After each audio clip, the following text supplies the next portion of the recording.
Alright, while this drone is up in the air, I need to tell you this was provided to me to do this review with absolutely no instructions. So if it sucks, I will tell you it sucks. I have had one before, so I know it doesn't suck. This is the DEERC D20. It's a mini drone.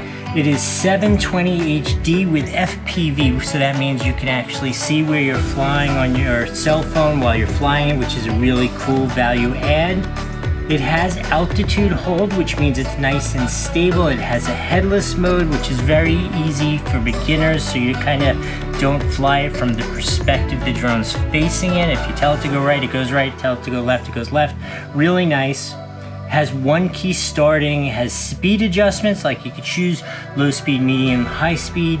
It does 3D flips, which is absolutely so much fun. It comes with 2 batteries, which is really nice, so you can be playing with it while one's charging and then swap it out. This